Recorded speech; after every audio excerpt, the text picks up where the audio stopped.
ಕರುನಾಡು times ಚಾನೆಲ್ನಲ್ಲಿ ಸುದ್ದಿ ಮತ್ತು ಜಾಹೀರಾತು ನೀಡಲು ಈ ನಂಬರ್ಗೆ ಕರೆ ಮಾಡಿ.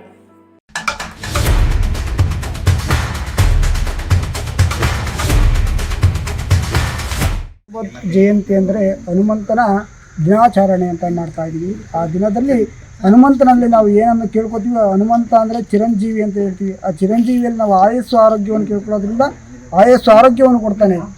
ನಮಗೆ ಏನಾರ ಕೆಲಸ ಕಾರ್ಯಗಳಲ್ಲಿ ಜಯ ಉಂಟಾಗಬೇಕಂದ್ರೆ ಆಂಜನೇಯನ ಬಲ, ಅವನ ಶಕ್ತಿ ಅಂದರೆ ವಜ್ರನ ಕಾಯ ಅಂತ ಹೇಳ್ತೀವಿ. ಆ ವಜ್ರನ ಕಾಯ ಅಂದರೆ ಶಕ್ತಿಯಾದ ದೇಹ ಅಂತ ಹೇಳ್ತೀವಿ. ಆ ಶಕ್ತಿ ದೇಹವನ್ನು ನಮಗೆ ಕೊಟ್ಟರೆ ನಾವು ಏನು ಬೇಕಾದರೂ ಕೆಲಸದಲ್ಲಿ ಸಾಧನೆ ಮಾಡ್ಬೋದು, ಮುಂದುವರಿಬೋದು. ಹಾಗಾಗಿ ಆ ಭಗವಂತ ಈ ಜಾಗದಲ್ಲಿ ನೆಲೆಸಿ ಎಲ್ಲರಿಗೂ ಈ ಮೋದೂರು ಗ್ರಾಮದಲ್ಲಿ ಬಂದಿರೋ ಜನಗಳಾಗಲಿ, ಹೊರಗಿಂದ ಬಂದಿರೋ ಜನಗಳಿಗೆ, ಎಲ್ಲರಿಗೂ ಭಕ್ತಾದಿಗಳಿಗೆ ಭಗವಂತ ಆಯಸ್ಸು ಆರೋಗ್ಯವನ್ನು ಕೊಟ್ಟು ಕೆಲಸವನ್ನು ಅವರು ಕೇಳುವ ಕೆಲಸಗಳನ್ನು ಮಾಡಿಕೊಡ್ತಾ ಇದ್ದಾನೆ.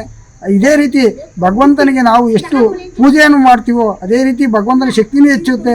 ಆ ಶಕ್ತಿಯಿಂದಾಗಿ ನಮಗೂ ಫಲಗಳು ಹೆಚ್ಚಾಗಿ ಕೊಡ್ತಾನೆ ಭಗವಂತ. ಆ ಭಗವಂತನಿಗೆ ನಮ್ಮ ಕೈಲಾದಷ್ಟು ಸೇವೆಯನ್ನು ನಾವು ಮಾಡೋದ್ರಿಂದ ಆಂಜನೇಯ ಸ್ವಾಮಿ ಎಲ್ಲರಿಗೂ ಆಯಸ್ಸು ಆರೋಗ್ಯ ಧನಧಾನ್ಯಾದಿ ಐಶ್ವರ್ಯಗಳನ್ನು ಕೊಡ್ತಾನೆ. ಹಾಗಾಗಿ ಅವನ ನಂಬಿ ಬಂದವರನ್ನು ಯಾವತ್ತೂ ಭಗವಂತ ಕೈ ಬಿಡಲ್ಲ ಅನ್ನೋದಕ್ಕೆ ಇಲ್ಲಿ ನೆಲೆಸಿರುವ ಆಂಜನೇಯ ಸ್ವಾಮಿಯೇ ಒಂದು ಪ್ರತ್ಯಕ್ಷ ಉದಾಹರಣೆ. ಹಾಗಾಗಿ ಇಲ್ಲಿ ಅಕ್ಕಪಕ್ಕದಲ್ಲಿ ಯಾರೇ ಆಗಿದ್ರು ಭಗವಂತನಲ್ಲಿ ನಂಬಿಕೆ ಇಟ್ಟು ಬನ್ನಿ, ಭಗವಂತ ನಮ್ಮನ್ನು ಸದಾಕಾಲ ಕಾಪಾಡ್ತಾನೆ, ನಮ್ಮ ರಕ್ಷಣೆಯನ್ನು ಮಾಡ್ತಾನೆ.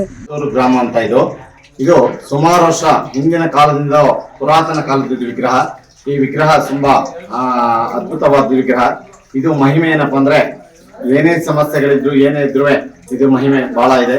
ಮತ್ತೆ ಅಭಯಹಸ್ತ ಆಂಜನೇಯ ಸ್ವಾಮಿ ಅಂತ ಇದು ಇವತ್ತಿನ ಹನುಮ ಜಯಂತಿ ಪ್ರಯುಕ್ತ ಇವತ್ತು ಬಹಳ ವಿಶೇಷವಾಗಿ ಬೆಳಗಿನ ಕಾರ್ಯಕ್ರಮ ಎಲ್ಲ ನಡೆದಿದೆ.